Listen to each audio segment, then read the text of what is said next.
believe that if we are honest with ourselves, that the most fascinating problem in the world is who am I? Welcome to urban philosophy. Urban philosophy में आप सभी का तहे दिल से स्वागत है। आज हम बात करने वाले हैं अबाउट द कर्स ऑफ सिसाइफस, और सिसाइफस कौन था और क्यों मैं, तुम, हम सभी लोग सिसाइफस ही है, मॉडर्न डे सिसाइफस। ठीक है, तो अब सिसाइफस का कर्स क्या था, उसकी पनिशमेंट क्या थी, उसको समझने से पहले हमें ये जानना होगा दैट हु वाज सिसाइफस। अब सिसाइफस एक ग्रीक मिथोलॉजिकल कैरेक्टर हुआ करता था, जो कि एक राजा हुआ करता था।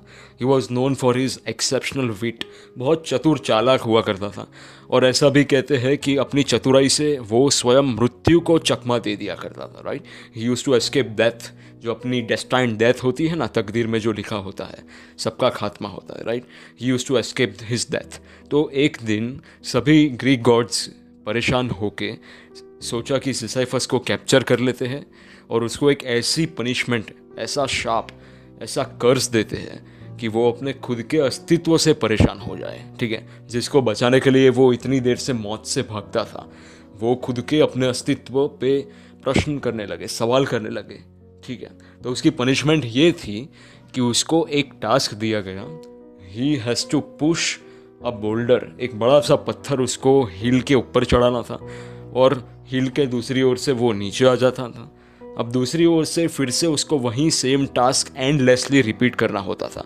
जैसे वो पत्थर को ऊपर धकेलता, पत्थर दूसरी ओर से नीचे आ जाता, वो दूसरी ओर से ऊपर धकेलता तो इस ओर से पत्थर नीचे आ जाता था। This was a meaningless task, एक रिवॉर्डलेस मीनिंगलेस टास्क है। और गॉड्स की फिलॉसफी ये थी कि उसको एक ऐसे लूप में फंसा दिया जाए कि वो अपने अस्तित्व पे प्रश्न करने लगे। ठीक है, वो अपने अस्तित्व को छोड़ के मृत्यु की ओर भागने लगे, वो मृत्यु के लिए भीख मांगे। ये कोई फिजिकल टॉर्चर नहीं था, ठीक है, बट ये फिलोसॉफिकल टॉर्चर था, क्योंकि और कुछ नहीं करना उसको।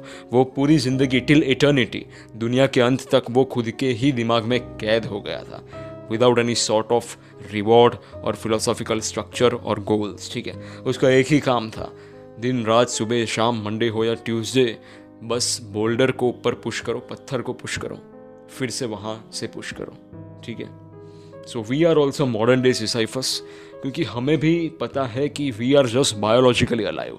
फिलोसॉफिकली तो हम कब के मर चुके हैं। हम आसपास अभी जो हालात हो रहे हैं हमारे देश में एज वेल एज ग्लोबली, हम देखते हैं, हम पेसिमिस्टिक हो जाते हैं।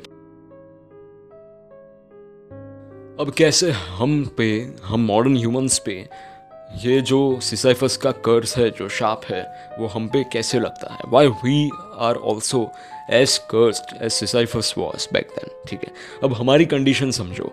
जैसे मैं और तुम हैं, वो हर रोज़ Monday, Tuesday, Wednesday, Thursday, Friday, Saturday, Sunday एक ही काम करते हैं। कोई स्कूल जाता होगा, कोई कॉलेज जाता होगा, ठीक है, कोई यूनिवर्सिटी जाता होगा, कोई पढ़ाने जाता होगा, कोई पढ़ता होगा। We all have a job to do. लेकिन हमें पता है that we are not getting any sort of real pleasure from that particular job. लेकिन फिर भी हम सन्यासी तो नहीं बन सकते। We are tied in this worldly matters, worldly responsibilities. हमारा काम भी सिसाइफस जैसा ही है, हम मर भी नहीं सकते और हमारा काम एन्जॉय भी नहीं कर सकते। We are just biologically alive. Philosophically तो हम कब के खो चुके हैं। कोई फिलोसॉफिकली मर चुका है, somebody is just lost philosophically. हमारा कोई एग्जैक्टली ऐसा कोई फिलोसॉफिकल परस्यूट अभी रहा नहीं है इन दिस मॉडर्न टाइम्स, क्योंकि हमारे पास उतने रिसोर्सेज ही नहीं बचे, उतना वक्त ही नहीं बचा कि शांति से एक modern human, specially the middle class average man, can sit and reflect. आप खुद ही देख लो, आपको कितनी देर टाइम मिलता है खुद के लिए, कोई ऐसी एक्टिविटीज़ करने के लिए जो आपको खुद को पसंद हो। Right, never unless you reach a certain level in the economy. ठीक है, तो मैं और तुम सभी लोग एक मॉडर्न डे सिसाइफस ही है, and we are also cursed like Sisyphus was. अब मेरा दूसरा वीडियो आएगा, how to break the curse of Sisyphus. So stay tune and subscribe for more such videos. See you again all my friends.